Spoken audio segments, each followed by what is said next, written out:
Loneliness, a word that carries with it the weight of silence, the echo of absence, the feeling of being cut off from the warmth of others.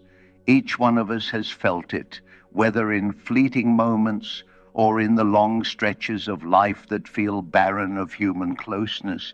To speak of loneliness is to speak of something that penetrates deeply into the soul, touching a part of us that longs to be seen, understood, and accompanied.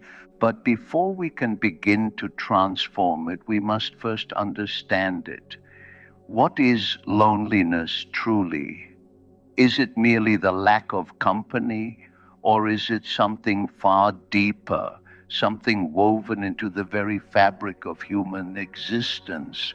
You may be surprised to hear me say that loneliness is not simply a condition of being without others. One can sit in a crowded room, surrounded by laughter and conversation, and feel the sharp sting of loneliness pressing against the heart. And one can sit in solitude, far from any other human, and feel at peace, even fulfilled. This paradox reveals something essential. Loneliness is not only about the presence or absence of others, but about the relationship we have to ourselves and the meaning we assign to our connections.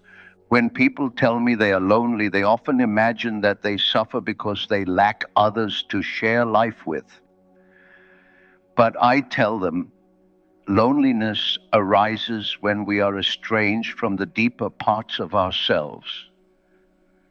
When our inner life is neglected, when our own voice is drowned out by the noise of the world, then, even in the midst of companionship, we may feel like exiles. To be human is to carry the capacity for loneliness within us. It is not a defect, not a sign that something has gone wrong, but part of the human condition. From the moment we are born, we emerge from the unconscious unity of the womb into a world of separation. That first breath is also the first moment of loneliness, the awareness that we are no longer fused with another, but an individual, distinct, and separate being. Life is, in a way, a long process of learning to live with this separateness. And yet, loneliness does not always have to be a curse. There is a loneliness that wounds, but there is also a loneliness that transforms. The first leaves us isolated, disconnected, despairing. The second opens us to depths we would never otherwise know. But before we explore these possibilities, let us dwell for a moment on the raw experience itself. Loneliness feels heavy in the body.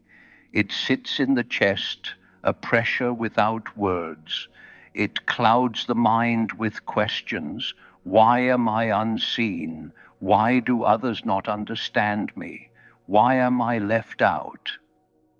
These questions circle endlessly, feeding the sense that something about us is unworthy of connection. Loneliness whispers lies. You are unlovable. You are forgotten. You are invisible. And the more we believe these lies, the deeper the hole becomes. But here is something I wish you to remember. Loneliness is not proof that you are broken. It is evidence that you are human, that you carry within you a longing for connection, both with others and with yourself. This longing is not weakness, it is life itself seeking expression. There is a difference between loneliness and solitude. Solitude is chosen, it is the embrace of being alone as a fertile ground for reflection and creativity. Loneliness is felt as imposed, it is the sting of being cut off from others or from oneself, but the line between them is not fixed. Loneliness can, over time, transform into solitude if we are willing to listen to what it is trying to show us. The great problem of modern man is not that he is alone, but that he is unable to bear his own company. We fill our days with distractions, with endless chatter, with noise and movement, all in an attempt to silence the quiet ache within. But the ache remains. It waits for us in the stillness of night when the lights are off and the noise fades. And then it emerges, whispering its question, "Who are you?" when all the voices of others are gone. This is why loneliness, painful as it is, can become a teacher. It shows us where we have neglected the inner life. It forces us to look inward, to confront the parts of ourselves we have tried to escape. And it is only by facing these neglected aspects that we can grow whole. I have often said that people will do anything, no matter how absurd, to avoid facing their own soul. They will seek constant distraction, constant stimulation, constant company. And yet, what they are running from is precisely what could heal them. Loneliness presses upon us the task of turning toward our soul instead of away from it. To understand loneliness is to understand that it carries a dual message. On the surface, it hurts. It tells us of the absence of others, of our craving for belonging.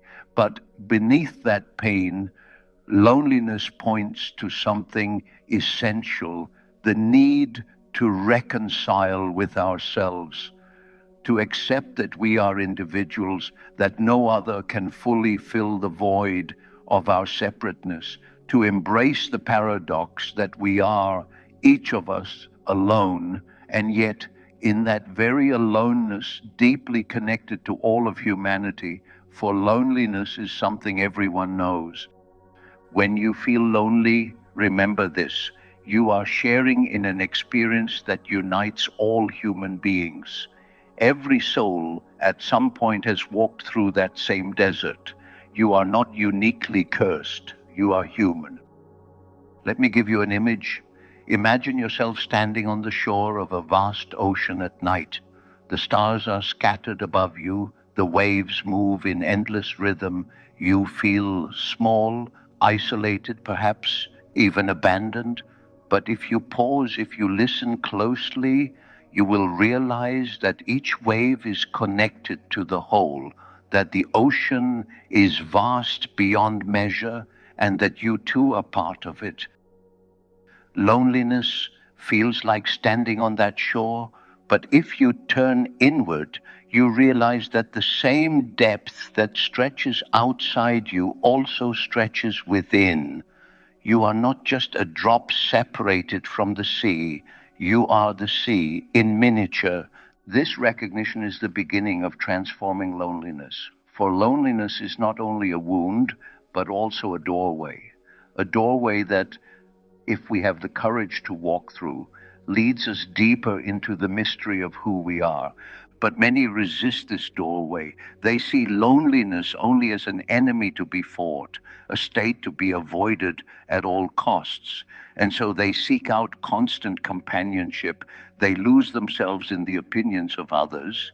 They cling to relationships not because of love, but out of fear of being alone. In doing so, they never discover the strength that lies within solitude. The first step then is to stop running, to pause and allow loneliness to speak. Ask yourself, what is my loneliness telling me? What is it that I long for?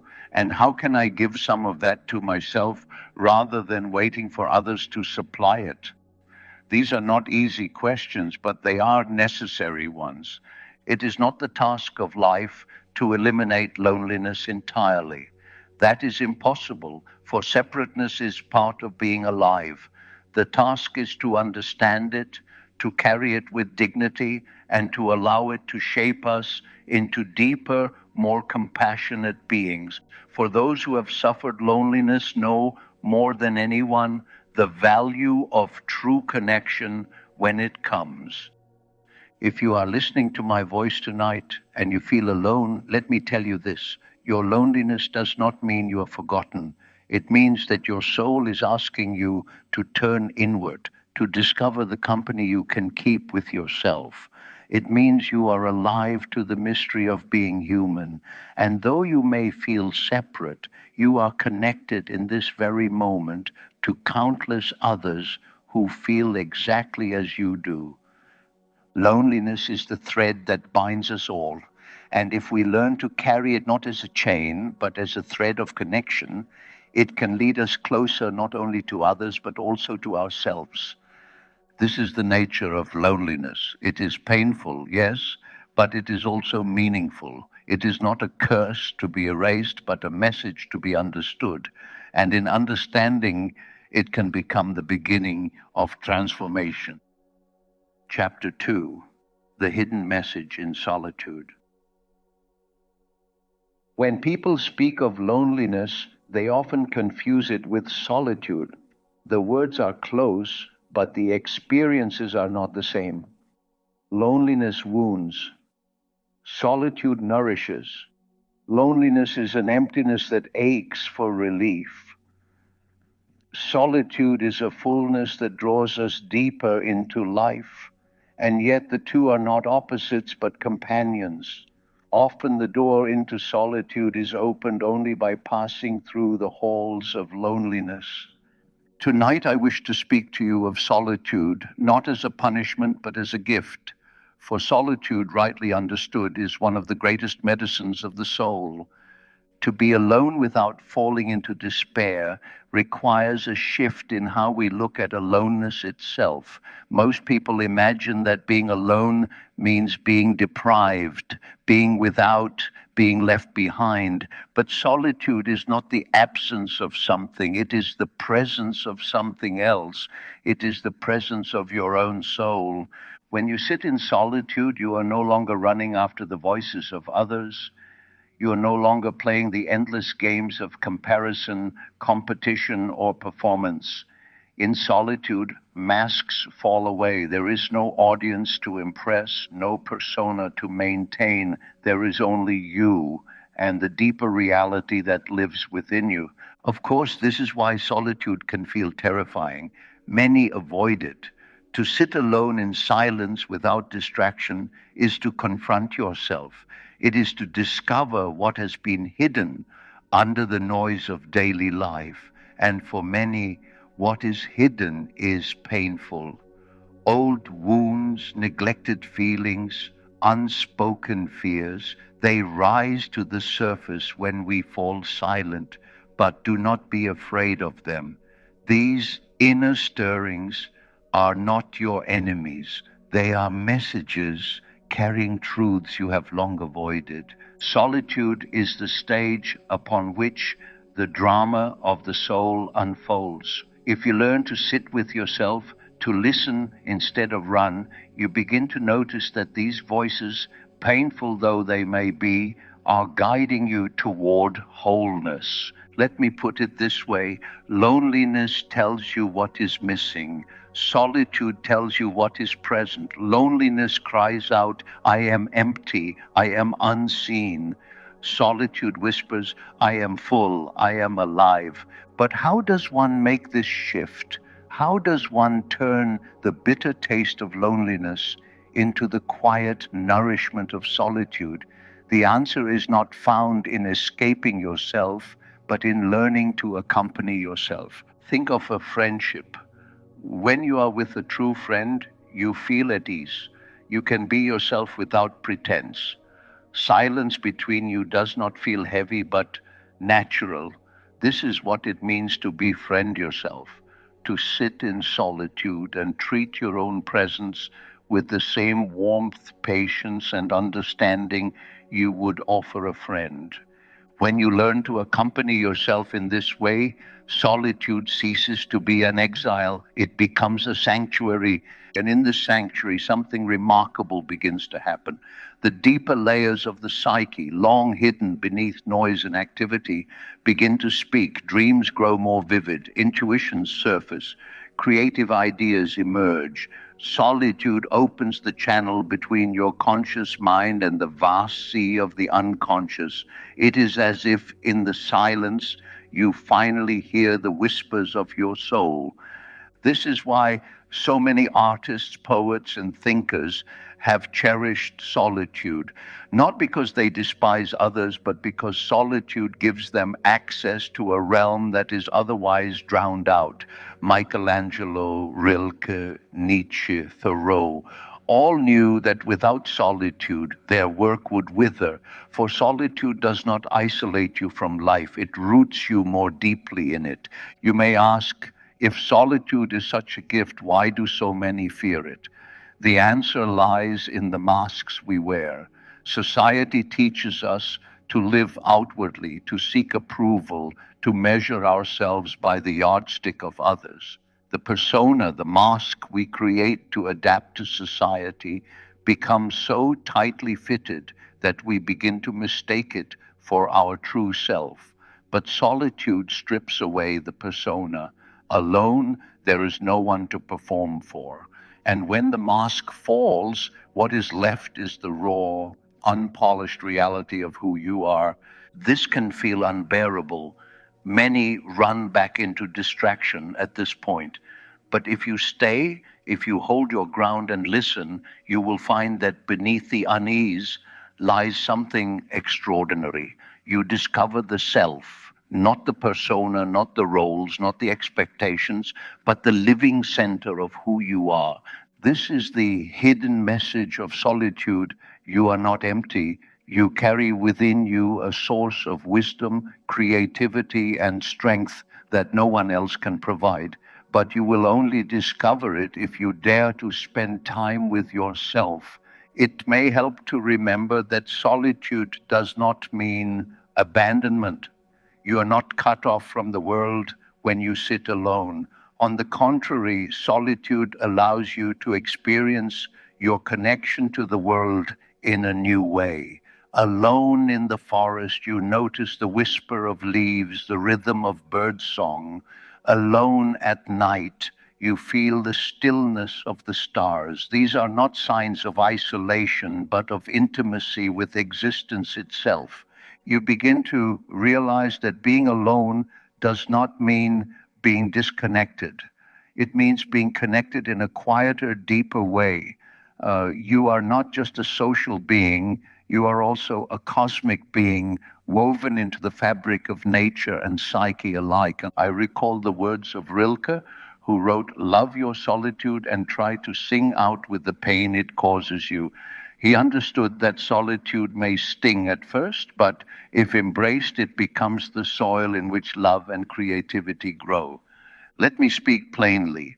If you cannot learn to enjoy your own company, you will always be dependent on the presence of others to feel at peace.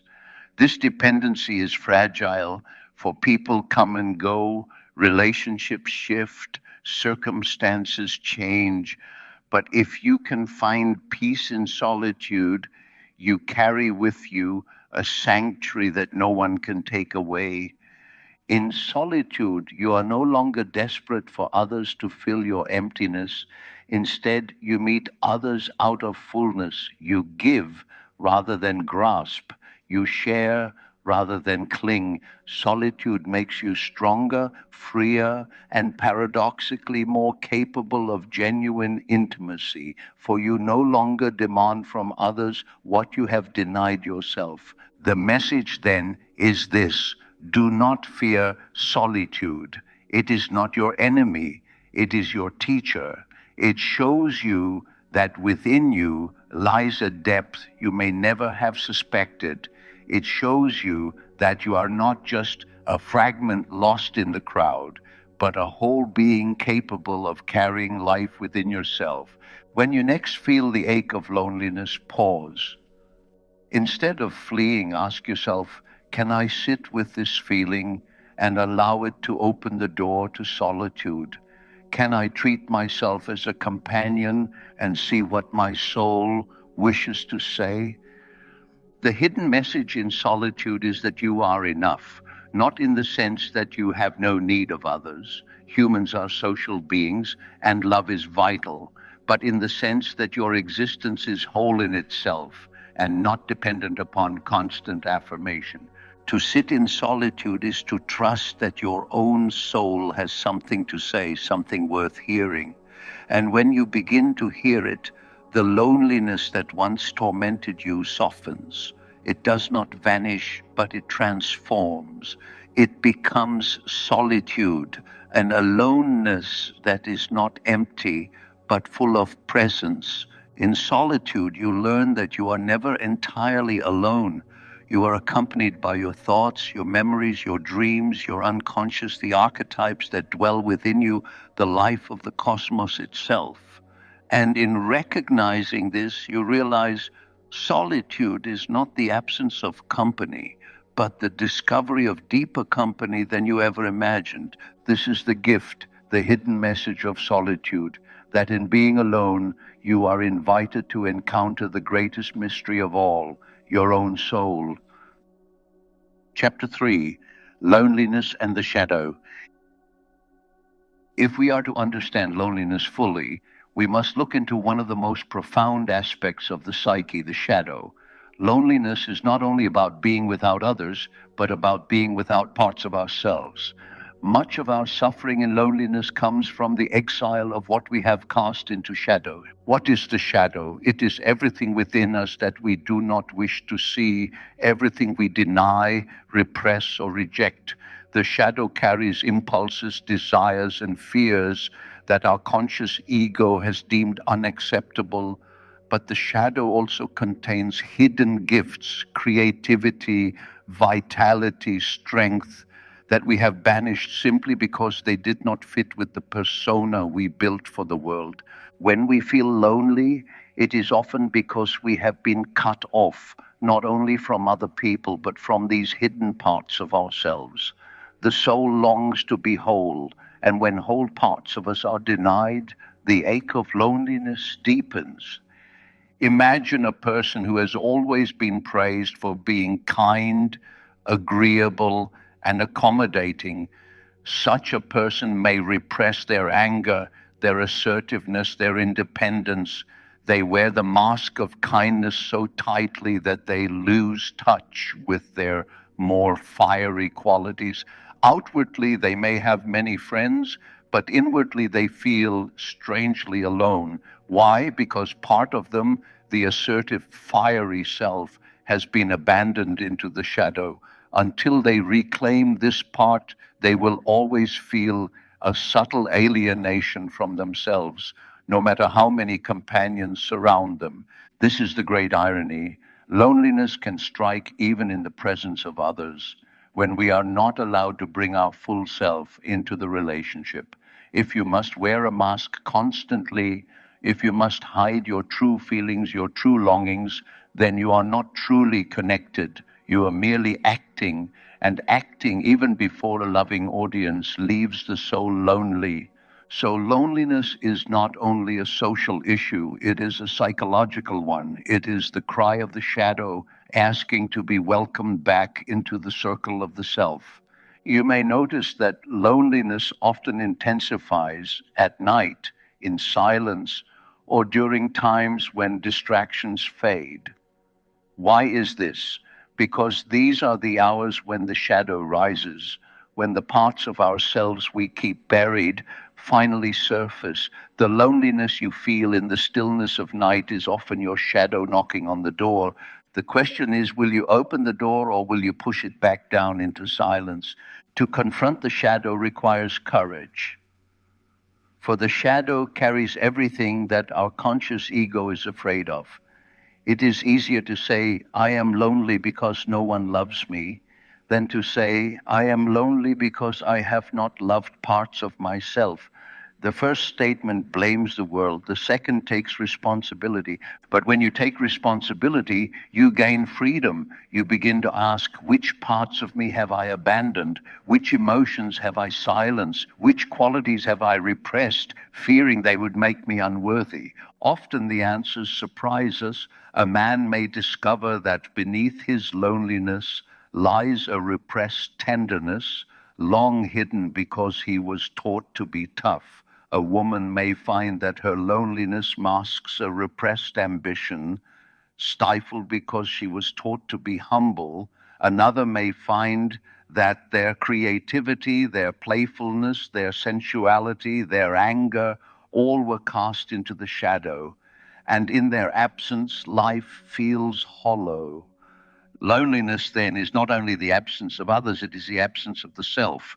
The path to healing begins by daring to look into the shadow and say, you belong too, to acknowledge the anger, the sadness, the longing, the vulnerability, to welcome the lost children of the psyche back home. This does not mean indulging every impulse. It does not mean becoming reckless or destructive. It means being honest. It means admitting that you are not only what the persona displays, but far more. It means allowing yourself to be a whole human being rather than a half. Paradoxically, when you embrace your shadow, your relationships with others grow deeper. Why? Because authenticity attracts authenticity. When you are whole, you give others permission to be whole. And true intimacy can only happen when both people show themselves fully, not merely their masks. Think for a moment of the times you felt most connected to another person. Was it not in moments of vulnerability when you shared your fears, your imperfections, your true self? It is the same with your inner life. When you embrace your vulnerabilities, you no longer feel cut off from yourself. The loneliness begins to soften. But beware, the ego resists this work. The ego prefers the familiar mask. It fears that if you show your shadow, others will reject you. This fear is not entirely unfounded. Some will indeed reject you.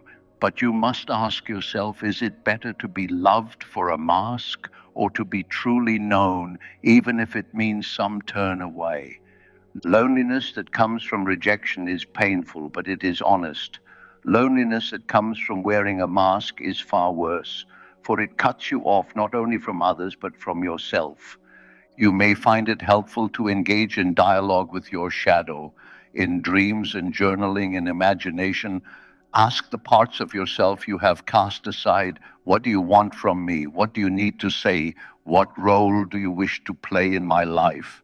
Do not be surprised if the shadow responds with anger at first. After all, it has been banished for years. But if you listen patiently, you will find that beneath the anger lies a desire for wholeness. The shadow does not want to destroy you, it wants to complete you. When loneliness strikes, ask yourself, is this longing for others or is it also a longing for myself? Have I left parts of me outside in the cold? The path of individuation, the path toward becoming whole, always passes through the shadow, and loneliness is one of the signals that this work awaits you. Let me offer you an image. Imagine a great banquet hall filled with guests, but half the chairs are empty, half the plates untouched. You sit there surrounded by some company, but the absence of the others haunts you. This is what it is like to live without your shadow. A part of your inner banquet remains uninvited, and no matter how many external guests arrive, the hall will still feel incomplete. Invite your shadow back to the table. Allow anger to take a seat. Allow sadness, longing, ambition, tenderness, creativity, sexuality, all the parts you have cast away. When they sit at the table, you begin to feel whole again, and loneliness loses its sharpest edge. This is why so many feel lonely in relationships. They are not fully present at the banquet. They bring only the mask, only the socially acceptable parts, and leave the rest outside. But true intimacy requires that you bring your whole self to the table. Only then can the hunger for connection be satisfied. So the next time loneliness presses upon you, do not only look outward, do not only ask, who will fill this void? Ask also, Which part of me have I left behind? Which voice within me longs to be heard? For in truth, loneliness is often the shadow calling you home. Chapter 4: Why We Feel Disconnected. To understand loneliness more deeply, we must ask a question that is both simple and profound. Why do we feel disconnected?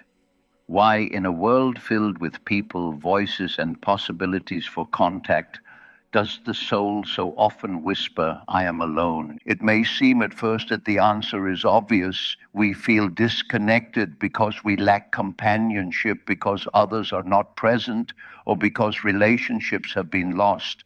But if we look more carefully, we see that disconnection has roots that reach further than external circumstances. Loneliness is not only a matter of who is or is not around us. It arises also from the structure of our psyche, from the way we relate to ourselves, and from the masks we wear in society. Let us begin with the persona. The persona is the mask we create to adapt to the world. It is the role we play in society, the helpful worker, the polite neighbor, the good student, the reliable friend. We need the persona, for without it we could not live among others. The persona allows us to function in the marketplace, the office, the dinner table. But the danger is that we begin to confuse the mask with our true self. When this happens, a subtle alienation begins. Outwardly, we may be surrounded by people who approve of us. They approve of the mask, of the role we play, but inwardly, we know that something is missing. We know that much of who we are has been hidden away. The approval we receive does not reach the deepest parts of us because those parts were never shown. And so, despite being praised, accepted, or admired, we feel lonely. This is one of the paradoxes of modern life. People can be connected to thousands through technology, yet feel deeply disconnected. The reason is that much of this connection happens persona to persona, mask to mask. True intimacy requires more. It requires that we lower the mask and risk being seen. Why do we resist this? Because to reveal our true self feels dangerous. We fear rejection, humiliation, abandonment. We have learned to believe that only the polished, acceptable parts of us deserve to be loved. So we hide the rest, and in doing so, we cut ourselves off from genuine connection. The disconnection we feel then is not only from others, it is from authenticity. Another source of disconnection lies in the pace and structure of modern society. We live in a time of constant noise, speed, and distraction. From morning to night, we are bombarded with information, images, demands. Rarely are we given the chance to sit in stillness, to listen to ourselves, or to listen deeply to others. Without silence, connection cannot thrive, for true connection is not built in noise, but in presence. Many today feel a sense of alienation, not only from people, but from nature, from tradition, from meaning itself. The old myths that once bound communities together have weakened. The rituals that once gave life, rhythm, and depth have faded. In their absence, many drift, unmoored, cut off from something larger than themselves. And in this cultural disconnection, personal loneliness grows. We must also recognize that disconnection often begins in childhood. A child who is not seen, who is not listened to, who learns that parts of themselves are unacceptable, such a child grows up with an inner wound. They learn to hide, to comply, to adapt. And though they may succeed outwardly, inwardly they carry a sense of not being truly known. This early wound of disconnection often resurfaces later in life as loneliness. At its core, disconnection arises Whenever there is a gap between the self and its expression, if you cannot express your true thoughts, your true feelings, your true longings, then even in the midst of company, you feel unseen. Loneliness thrives in this gap. And yet it is important to say the longing for connection is not a flaw. It is a vital part of being human. To seek connection is to seek life. For we are not only individuals, we are also communal beings, woven into families, societies, cultures. To be cut off from others is painful because it violates something essential in us. The longing for belonging is not weakness, it is the soul's call toward wholeness. But we must learn to connect not only outwardly but inwardly. If we neglect the inner connection, outward relationships cannot heal the disconnection. Others may sit beside us, but if we are estranged from ourselves, their presence cannot reach us. Consider the image of a bridge. One side of the bridge is the self, the other side is the world. If the bridge is broken on your side, no matter how many people stand on the other, the connection cannot be made. Healing disconnection begins with repairing your side of the bridge by listening inwardly, by acknowledging your own feelings, by embracing authenticity. You begin to restore the possibility of true connection. Another reason for our disconnection is the illusion of perfection. We live in cultures that praise success, beauty, strength, and certainty. To admit weakness, confusion, or need feels shameful. So we hide these truths, we present the polished mask. But when everyone hides, everyone feels alone. Each imagines that they are the only one who struggles, the only one who suffers, the only one who feels lost. The truth is that everyone struggles, everyone feels lonely at times, but because we hide it, we suffer in isolation. This is why confession, vulnerability, and honesty are so healing. When one person dares to say, I feel lonely, it gives others permission to say, I do too. And suddenly the disconnection softens. Why do we feel disconnected? Because we have learned to hide, because we fear authenticity, because we live behind masks, because we have forgotten how to listen both to ourselves and to others, because we mistake noise for connection and distraction for intimacy. And yet the truth is that connection is always possible. Even in a world of masks, the soul recognizes authenticity when it sees it. Even in the midst of distraction, silence can be reclaimed. Even in a society of speed, we can choose to slow down. The task then is not to eliminate loneliness entirely, but to build bridges of connection that are genuine. This requires courage. It requires showing your true face, not only your mask. It requires listening with presence, not just waiting to speak. It requires honoring the soul's longing for meaning, for belonging, for authenticity. When you begin to live this way, disconnection lessens. You discover that true connection is not about numbers, not about how many friends, followers, or contacts you have. It is about depth. A single honest relationship can heal more loneliness than 1,000 shallow ones. A single moment of authentic presence can do more than hours of polite conversation. So, why do we feel disconnected?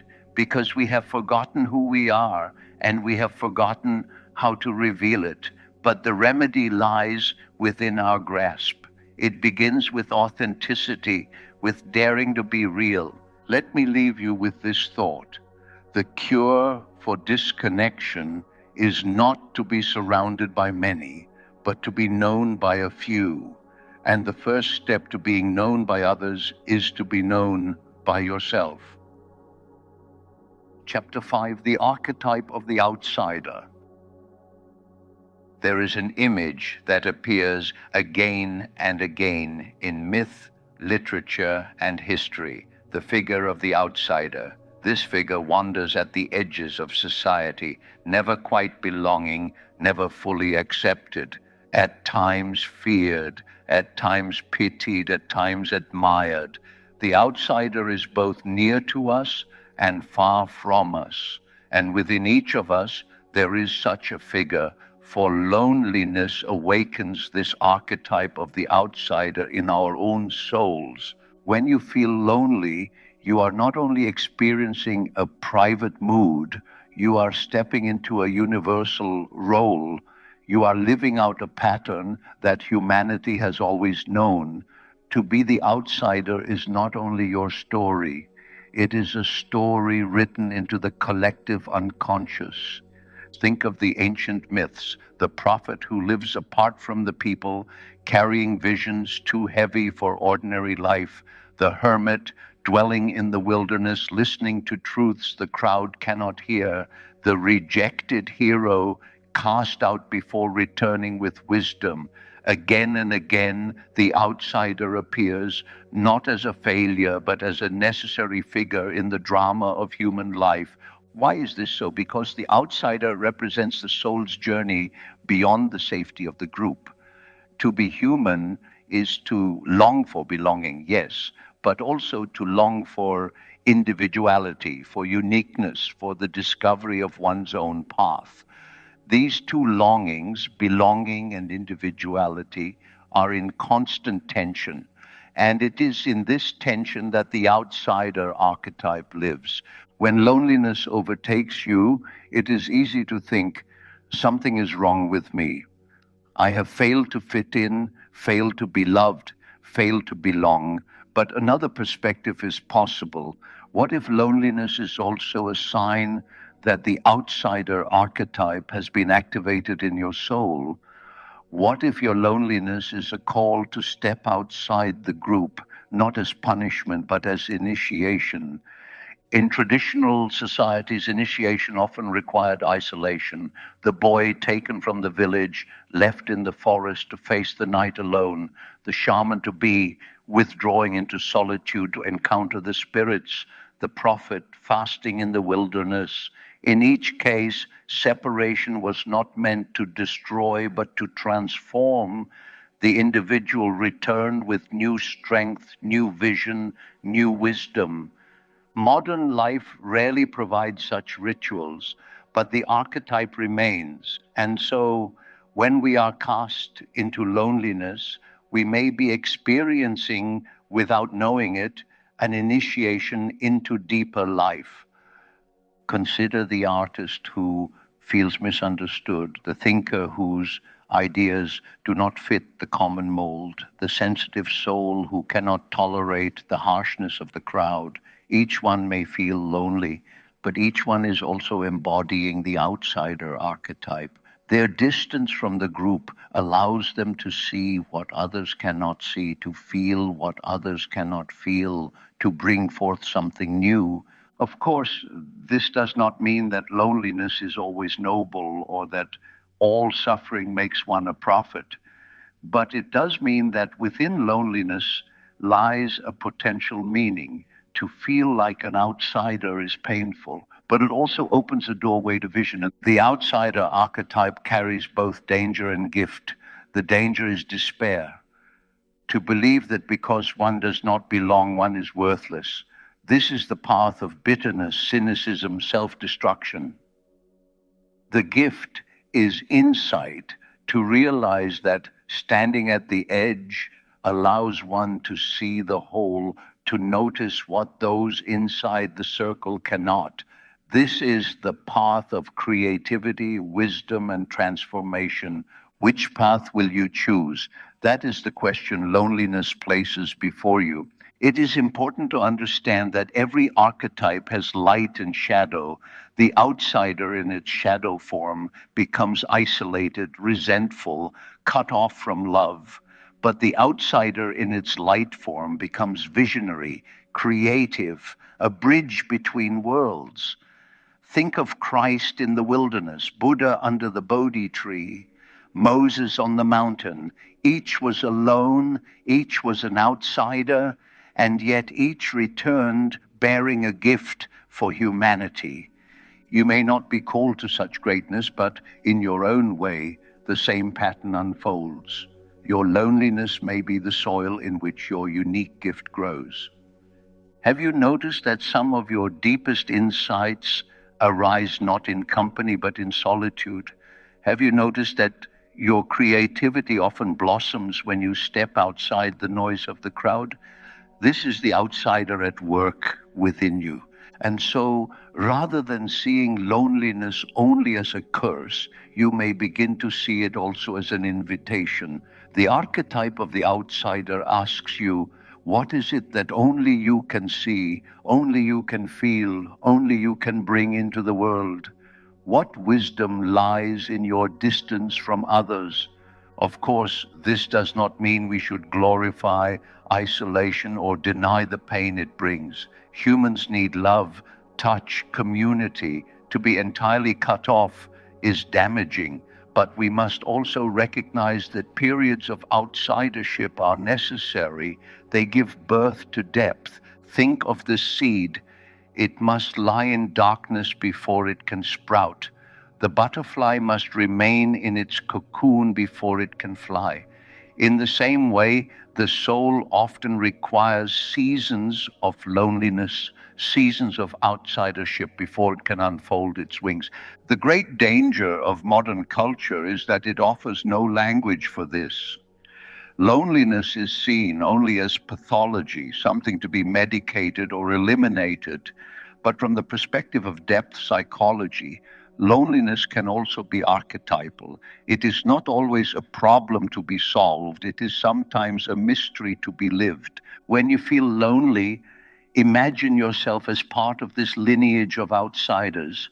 See yourself standing with the prophets, the poets, the wanderers, the visionaries. Remember that you are not only suffering, you are participating in an archetype as old as humanity. This perspective does not erase the pain, but it gives the pain meaning. And meaning is what allows suffering to be endured. Let me give you an image. Imagine a great circle of people gathered around a fire. They laugh, talk, and share warmth. You stand a little outside the circle. At first, the loneliness burns. You feel excluded, invisible. But if you look up, you notice something. From the outside, you can see the stars above, which those by the fire cannot see. You can hear the whispers of the forest, which the noise of the group drowns out. You are lonely, yes, but you also have a view, a perspective, a gift. This is the archetype of the outsider. And so the next time you feel the sting of loneliness, pause. Instead of asking only, why have I been left out? Ask also, what am I being asked to see? What is the vision that comes only to those who stand apart? To carry the outsider archetype is to carry both pain and gift. The task is not to deny the pain, but to let the gift emerge. Perhaps your loneliness is preparing you for creativity. Perhaps it is shaping your compassion, teaching you to see the suffering of others. Perhaps it is calling you to a path that cannot be walked in the crowd. Whatever its form, remember this: the outsider is not a mistake. The outsider is an archetype, as much a part of the human story as the hero, the lover, the sage. To live it consciously is to turn loneliness into vision. Chapter 6: Love, Belonging, and Their Absence. At the root of loneliness lies a longing that is older than words, the longing to be loved, to belong, to be held in the gaze of another and known as we are. From the moment we are born, we cry out for connection. The infant's first instinct is to reach, to cling, to seek warmth. And though we grow older, this need never disappears. It matures, it changes form, but it remains. Love and belonging are the medicines that soothe loneliness, and yet they are also the very things that make loneliness so piercing when absent. To lack food brings hunger. To lack water brings thirst. To lack love and belonging brings loneliness. Let us speak first of love. Love is not merely a feeling of affection. It is the act of recognizing another person as real, as valuable, as worthy of care. To be loved is to be seen. To be loved is to have your existence affirmed. You matter. You are not invisible. You are not forgotten.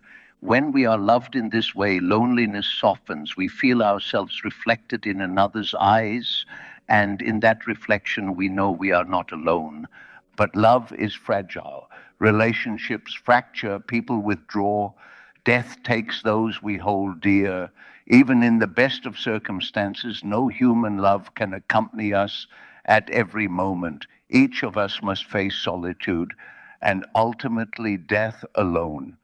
For this reason, love cannot abolish loneliness completely, but it can ease it, soften it, remind us that connection is possible.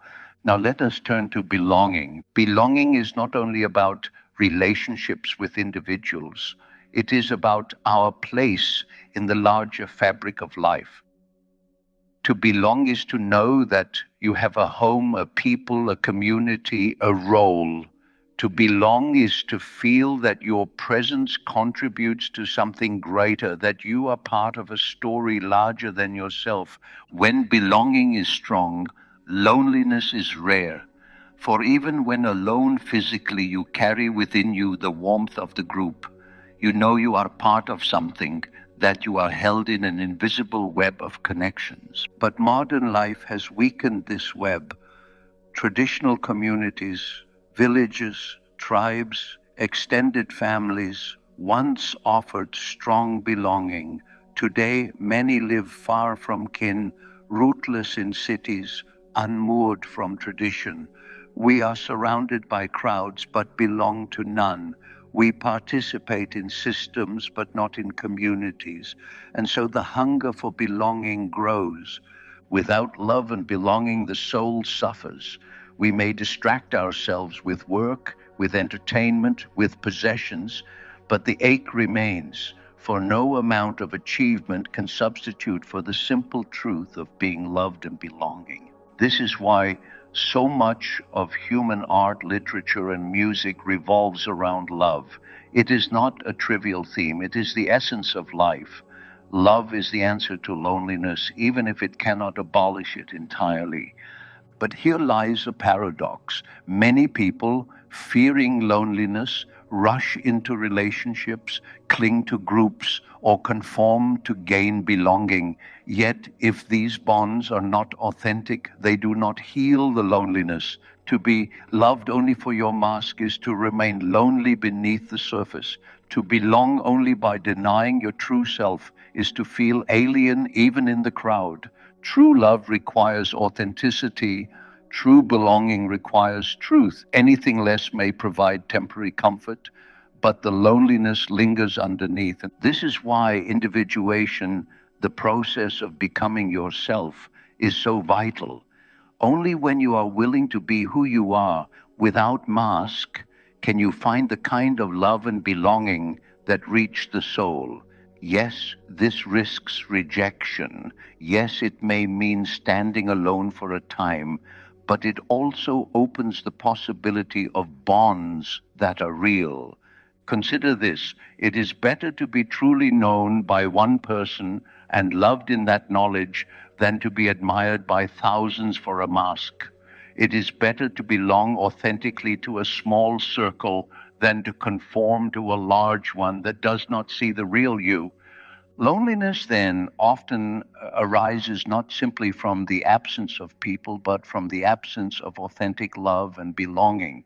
You may be married, employed, socially active, yet still feel lonely if you are not seen, not known, not valued as you are. So, what is to be done? The first step is to recognize the hunger. Do not dismiss it as weakness. Do not scold yourself for longing. To desire love and belonging is human. It is not a flaw, it is life itself moving in you. The second step is to pursue authenticity. Instead of asking, how can I avoid loneliness at all costs? Ask, what relationships allow me to be myself? What communities allow me to speak the truth of who I am? Seek those and nurture them, even if they are few. They will sustain you. The third step is to cultivate self compassion. For while love from others is vital, you must also learn to offer love to yourself.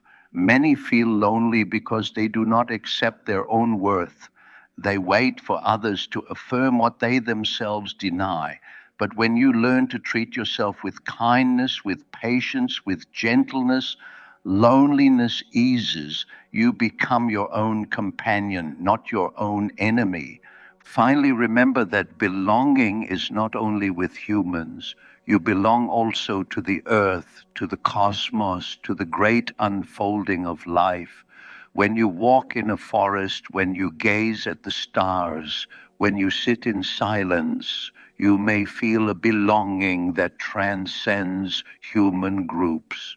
You are part of existence itself. To belong to this is to carry within you a sense of home that no rejection can fully erase. Love and belonging will not abolish loneliness forever, but they can transform it. They remind us that we are not isolated fragments, but beings woven into the web of life. If you feel unloved, remember that love is still possible. If you feel you do not belong, remember that belonging is larger than any one group. If you feel abandoned, remember that you are part of a greater whole. Loneliness teaches us the value of love and belonging by showing us their absence. It sharpens our awareness of what matters most. And when love comes, when belonging is found, the sweetness is all the greater for the loneliness that came before. Chapter 7: Loneliness as a Call to Individuation. Loneliness is one of the most painful human experiences. It can gnaw at the soul, drain vitality, and make life feel empty. Yet, if we look closely, we see that loneliness is not only a wound, it is also a summons. It calls us onto a path that few willingly choose, but which is necessary if we are to become whole. That path is individuation. What is individuation? It is the process by which a person becomes themselves, fully, authentically, uniquely. It is not the same as mere independence, nor is it selfishness. Individuation means realizing the truth of who you are beneath masks, beyond expectations, apart from roles imposed by society. It is the unfolding of the self, the living center of the psyche, which contains far more than the ego ever imagines. Loneliness often arises as a signal that individuation is required. When we feel disconnected from others, when the crowd no longer satisfies, when even familiar relationships feel thin, these are signs that the soul is asking for something deeper. It is asking us to leave the comfort of conformity and walk toward authenticity. At first, this feels like exile. We think, I am alone because I am unworthy, because others have rejected me, but often the truth is different. We are alone because we have outgrown an old skin. We are alone because the persona we once wore no longer fits. We are alone because the soul is summoning us to take a step inward toward our true nature. Think of the caterpillar in its cocoon. To outside eyes, it looks abandoned, hidden away, cut off from life. Yet within the cocoon, transformation is happening. The old form dissolves, the new form takes shape. Loneliness can feel like this cocoon, painful, yes, empty, yes, but also fertile with possibility. Individuation requires loneliness, for no one else can walk the path for you. Others may accompany you at times, but the essential work is solitary. Only you can face your shadow. Only you can listen to your dreams. Only you can reconcile the conflicting parts of your psyche. Only you can discover the symbols and images that give meaning to your life. This is why loneliness, though bitter, is also sacred. It forces you to turn inward, to confront yourself, to discover the hidden depths of your own being. Without loneliness, few would choose this path, but through loneliness, the call to individuation is heard. In individuation, you begin to discover that the ego is not the whole of who you are. Beneath the surface lies the vast unconscious, filled with archetypes, instincts, and symbols. Dreams carry messages, synchronicities hint at meaning, the shadow demands recognition, the anima or animus seeks integration. All these inner figures belong to you. To become whole, you must meet them, and this meeting requires solitude.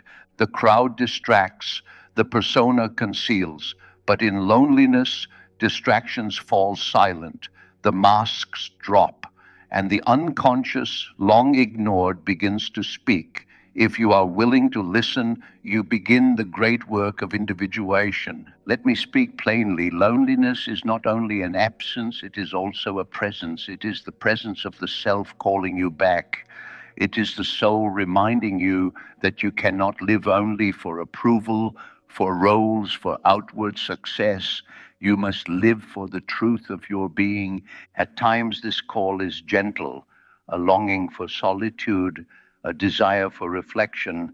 At other times, it is harsh, the collapse of a relationship, the loss of belonging, the sudden awareness of emptiness. However it comes, it is an invitation to step inward. To resist this call is to stagnate. Many do. They run from loneliness into constant distraction, endless noise, endless activity, endless company. But if you run, you miss the gift. You remain dependent on the crowd, never discovering who you are when the crowd is gone.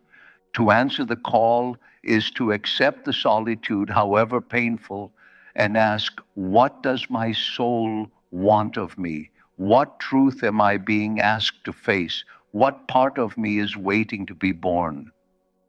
This path is not easy. It may take years, even decades. It may mean facing fears you have long avoided. It may mean breaking with expectations, leaving behind relationships that no longer nourish you, walking paths that few understand. But on the other side of this loneliness lies a deeper connection. Connection with the self, connection with meaning, connection with life itself. Individuation does not mean isolation forever. On the contrary, those who walk this path often return to others with greater depth, greater compassion, greater capacity for love. But the love they bring is no longer needy, no longer dependent on masks. It is authentic, grounded in the wholeness they have discovered within themselves. Think of the myths of the hero. The hero always leaves the village, journeys into the unknown, faces monsters, finds treasures, and returns transformed. This journey is a picture of individuation. Loneliness is the departure from the village. Individuation is the path through the wilderness. And wholeness is the treasure you bring back. Your loneliness then may not be a curse at all. It may be your initiation into individuation. It may be the signal that you are ready to begin the deeper journey of becoming who you truly are. Do not despise this loneliness. Do not rush to cover it with distractions. Listen to it, for within its silence lies your summons. Individuation is not about perfection, it is about integration. To accept your shadow as well as your light, to embrace your vulnerability as well as your strength, to honor your uniqueness without denying your belonging to humanity. It is to live your life as a whole, not as a fragment. And so when loneliness comes, hear it as a call. The call says, do not lose yourself in the crowd. Do not measure yourself only by roles and masks.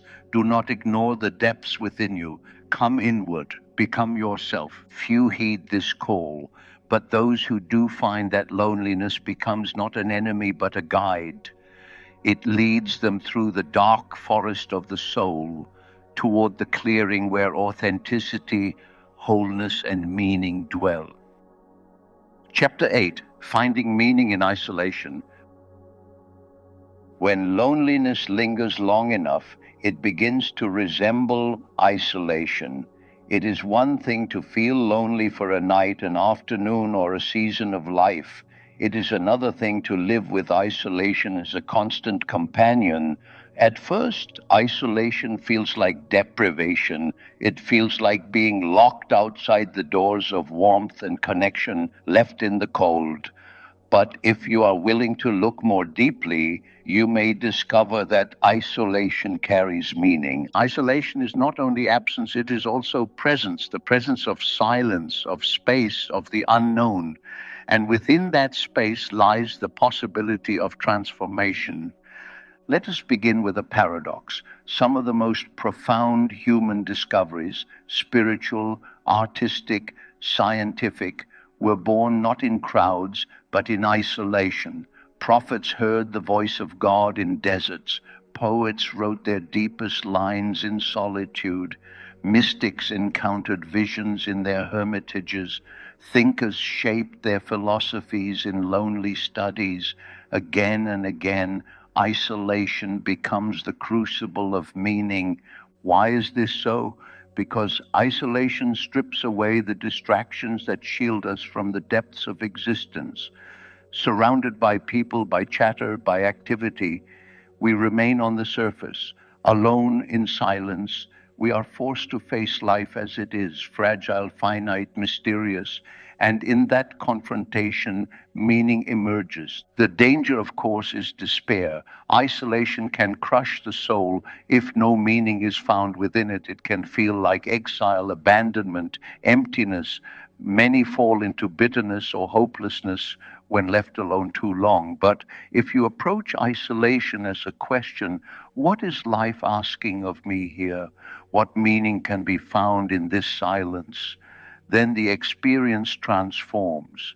Consider the desert as symbol. The desert is barren, empty, silent.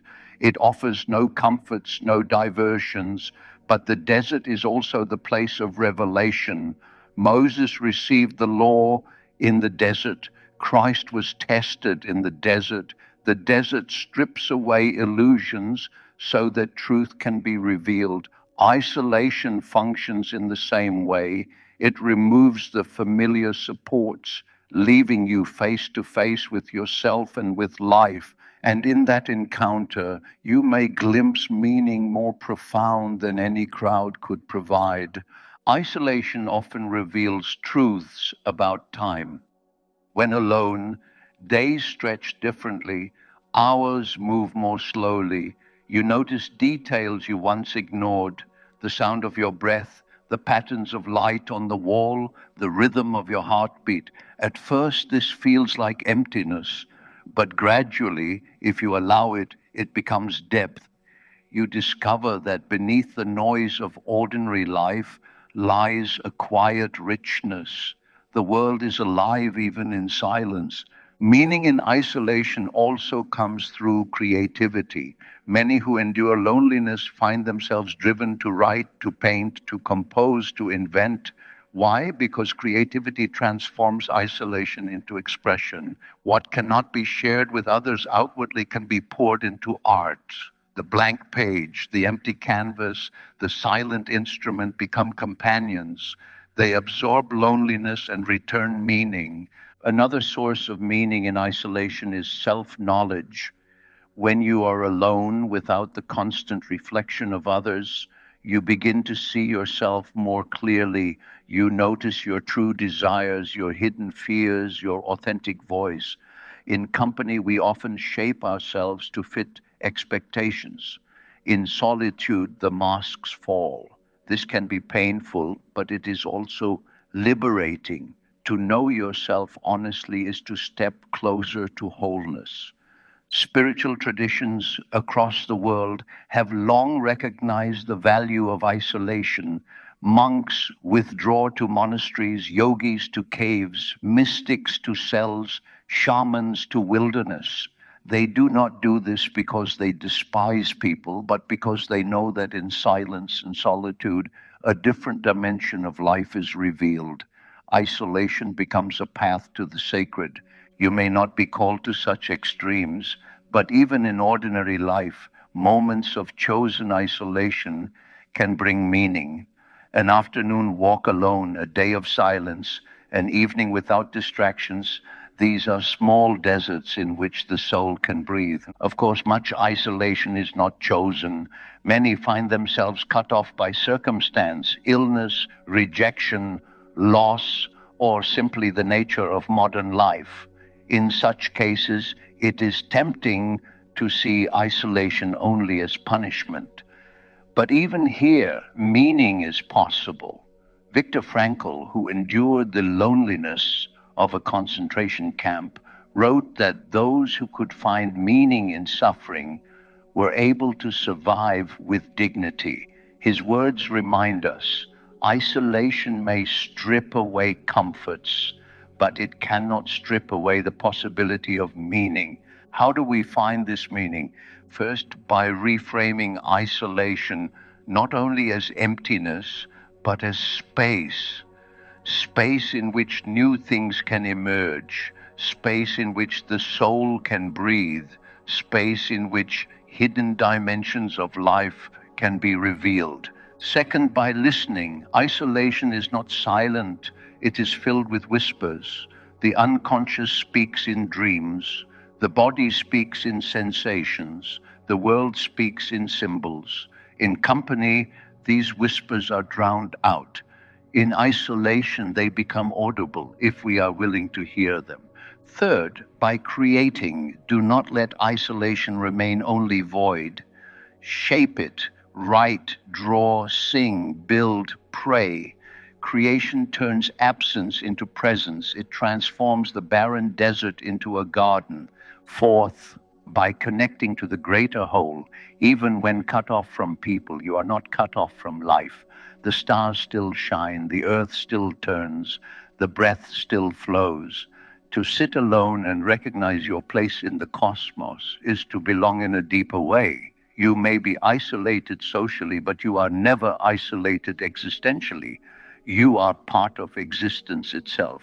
Finally, by accepting isolation as part of the human journey, everyone at some point will be alone, whether by choice, by circumstance, or by death.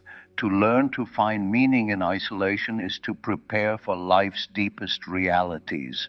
Let me offer you an image. Imagine a stone dropped into a still pond. Ripples spread outward, touching every corner. Isolation can feel like the stone, the sudden drop, the loneliness of sinking. But meaning is the ripples. Even in silence, your life touches the world. Even in solitude, your soul radiates outward. Isolation is not the end of connection, but another form of it. So when you find yourself isolated, remember, it is not only absence, it is also invitation. Invitation to listen, to create, to discover, to belong in a new way.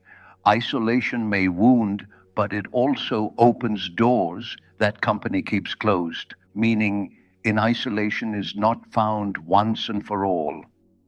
It must be discovered again and again, patiently, gently. Some days the silence will feel heavy, other days it will feel luminous. But in both, something is happening. Your soul is being shaped. Do not despise your isolation. Sit with it. Ask it what it wants to show you. Listen to its silence, for within that silence, meaning waits.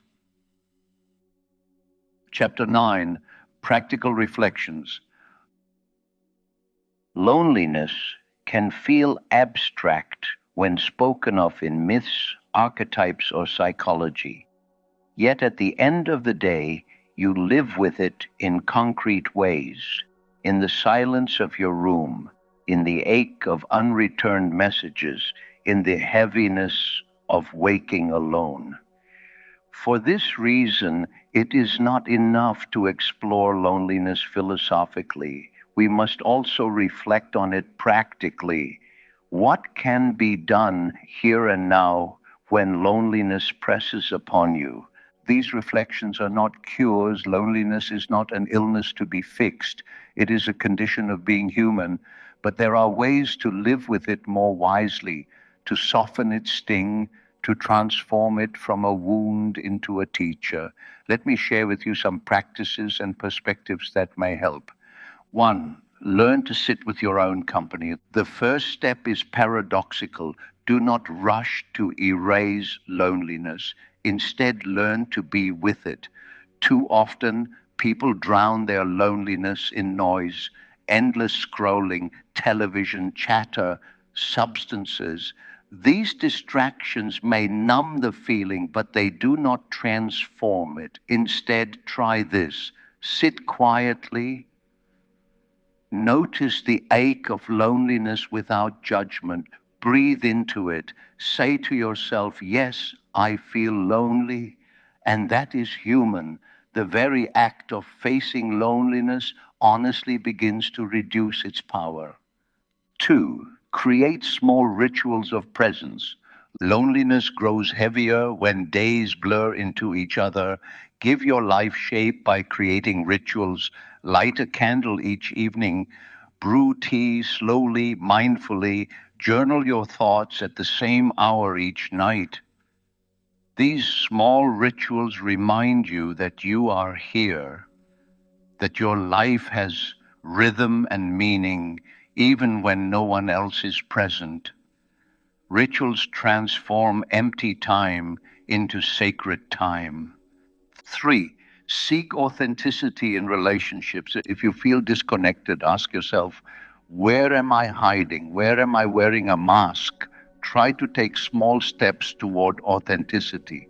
Share a vulnerable truth with a friend. Express a real feeling instead of what you think others want to hear. Loneliness lessens not through many shallow ties, but through a few deep, honest ones. Seek those. Four, engage in creativity. Creativity is one of the most powerful ways to transform loneliness. Write a poem, sketch a scene, play music, cook with care. Creative acts turn absence into presence. They give form to feelings that otherwise remain formless. They allow loneliness to speak in ways words cannot. Five, spend time in nature. Nature does not judge, does not demand, does not reject. To walk among trees, to sit by water, to look at the sky, these remind you that you belong to a larger whole. Many have felt their loneliness ease in the presence of mountains, rivers, stars. The natural world is a silent companion, always available. Six, attend to the body. Loneliness is not only emotional, it is physical. It can weigh on the chest, tighten the stomach, cloud the head. Care for your body gently. Stretch, walk, breathe deeply. Touch matters. A warm shower, a blanket wrapped around you, even placing your own hand over your heart. These small gestures remind the body that it is cared for. Seven, limit comparisons. Modern life tempts us to compare endlessly. Social media, advertisements, the curated lives of others, these amplify loneliness by making us feel excluded from imagined perfection. Remember, what you see is not the whole. Others too feel lonely, though they may not show it. Limit your exposure to comparisons that wound. Focus instead on your own rhythm, your own path. Eight, serve others in small ways. Loneliness often turns us inward in painful circles. My pain, my emptiness, my need. One of the best ways to soften this is to turn outward, offer kindness, write a note to someone, volunteer, listen without interrupting. Service does not erase loneliness, but it connects you to life beyond yourself. It reminds you that you still have something to give. Nine, listen to your dreams. Dreams are the voice of the unconscious. In times of loneliness, they often speak more vividly. Record your dreams. Reflect on their symbols. They may reveal hidden desires, fears, or paths of growth. To engage with your dreams is to dialogue with your soul, and this companionship eases isolation. 10. Reframe solitude. Instead of seeing all aloneness as negative, practice reframing. Say not only I am lonely, but also I am in solitude. Ask, what can this solitude teach me? What can I create here? What part of myself can I hear now? This shift of perspective does not deny loneliness, but it adds meaning to it. 11. Practice self compassion. Loneliness often brings harsh self criticism. I am unworthy. No one wants me. Something is wrong with me. These thoughts deepen suffering. Instead, speak to yourself as you would to a dear friend. This hurts, yes, but I am not less valuable because I am lonely. I am human, and my longing for connection is human. Self compassion is not indulgence, it is medicine. 12. Remember impermanence. Loneliness feels eternal when it is present, but no feeling lasts forever. Seasons change, circumstances shift, people appear when least expected. Hold loneliness with patience, remembering this too will pass. Even long seasons of isolation eventually give way to new connections. Trust the flow of time. 13. Seek symbols and stories. Loneliness becomes more bearable when placed in a larger context. Read myths, poetry, philosophy. See how others have carried the same burden. Stories remind you that loneliness is not unique to you, it is part of the human story. To know this is to feel less alone. 14. Allow for both longing and gratitude. Loneliness points to what you lack. Gratitude points to what you have. Allow both. Acknowledge your longing honestly without shame. But also notice what remains: the beauty of a sunset, the comfort of a meal, the chance to breathe another day. Gratitude does not cancel loneliness, but it balances it, reminding you that life contains sweetness even in solitude. 15. Consider professional help if needed. Sometimes loneliness intertwines with depression, trauma, or deep wounds from the past. In such cases, therapy can help. Speaking to a trained guide is not weakness, it is wisdom. To seek support is to affirm your worth, to say, my pain deserves attention, my life deserves healing. These reflections are not steps to perfection, they are gentle practices, ways of living alongside loneliness rather than being consumed by it. Above all, remember, loneliness is not proof that you are unlovable. It is proof that you are human. It means you carry within you the longing for connection, which is one of the noblest longings of the soul. To feel lonely is to feel alive to this truth. Practical reflections matter, but they must always be joined with compassion. Be gentle with yourself. Do not demand that loneliness vanish overnight. Walk with it patiently, allowing it to teach you, to shape you, to deepen you. For often the lessons learned in loneliness become the very qualities that allow you later to love more deeply and to connect more truly. Chapter 10, The Gift of Loneliness. We have spoken of loneliness as a wound, a burden, a teacher, a summons. Yet there is one more perspective to consider, one that may at first seem strange: loneliness as a gift. To call loneliness a gift may feel offensive when you are in its grip. It feels like anything but a gift. It feels like absence, rejection, exile. And yet, if you look closely, you may discover that loneliness contains treasures that no other state of being can provide. These treasures are not given freely. They must be sought, wrestled with, endured, but once found, they change the way you live. 1. Loneliness deepens your humanity. Those who have never known loneliness may live lightly on the surface of life, but those who have walked through its valleys carry depth. They know what it is to ache, to long, to yearn. This knowledge makes them more compassionate, more capable of understanding the pain of others. Your loneliness has carved space within you, a space that can hold the suffering of others with gentleness.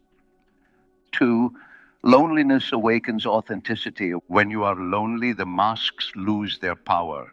Approval fades. The crowd disappears. You are left with yourself. This stripping away, though painful, is liberating. It forces you to ask, who am I when no one is watching? Who am I when no one affirms me? Who am I when the roles and masks fall away? The answers you discover are the foundation of authenticity. Three, loneliness fuels creativity. History is filled with artists, writers, and thinkers who transformed loneliness into creation. In the silence of solitude, the imagination stirs. The ache demands expression. The void becomes a canvas. If you can bear it, loneliness can become the wellspring of your creativity, the source of works that touch others because they were born in the crucible of longing. Four, loneliness prepares you for love. Paradoxically, those who have felt most lonely are often those who can love most deeply. Why? Because they do not take connection for granted. They know its value, they know its fragility.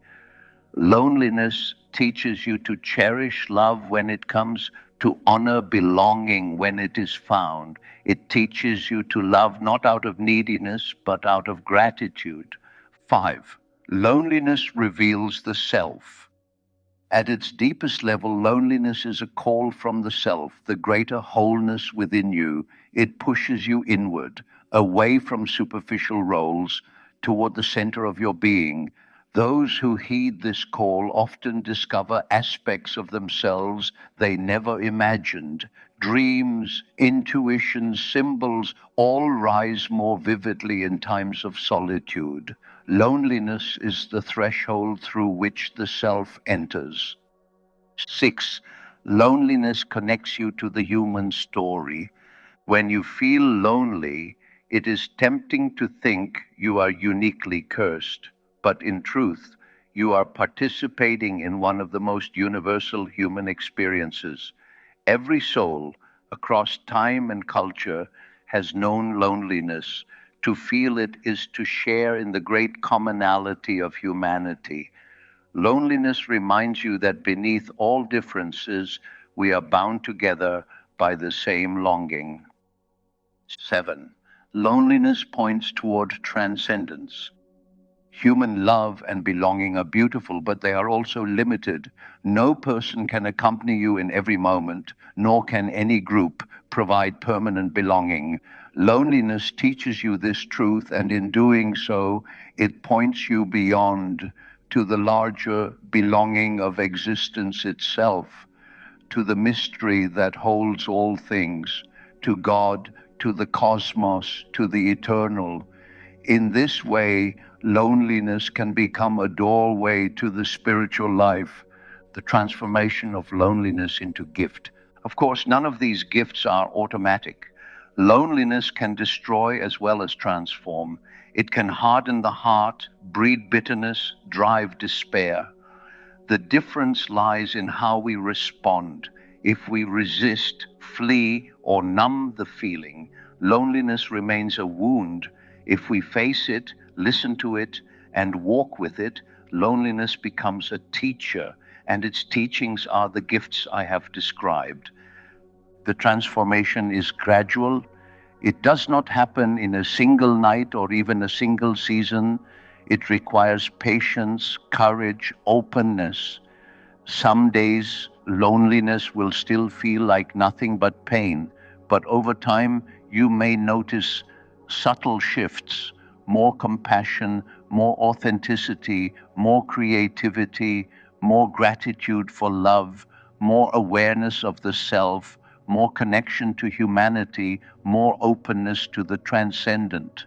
These are not small gifts. They are among the greatest treasures a human life can hold. And they come, strangely enough, wrapped in the painful package of loneliness. An image to carry with you. Imagine a pearl. A pearl is formed when an oyster is wounded. A grain of sand enters, irritating the tender flesh. To protect itself, the oyster coats the grain with layers of nacre.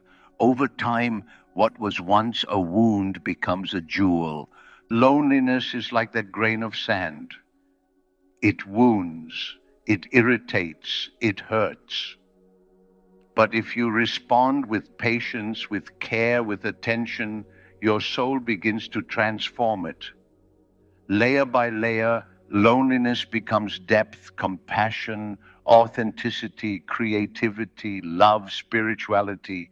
In time, the wound becomes a pearl. If you are listening to these words now and you feel lonely, know this. Your loneliness is not meaningless. It is not proof that you are broken or unworthy or forgotten. It is the place where your soul is working. It is the place where gifts are being forged. You may not see it yet. The pearl is still hidden, but trust that the process is underway. Trust that the very ache you feel is shaping you into someone deeper, more compassionate, more authentic, more capable of love. Loneliness is hard, yes, but it is also holy. It is the fire in which the soul is tempered. And when you emerge from it, you will carry treasures that could not have been gained any other way. This then is the gift of loneliness, that through it you are led to your true self, to deeper love, to greater humanity, to the eternal mystery that holds us all.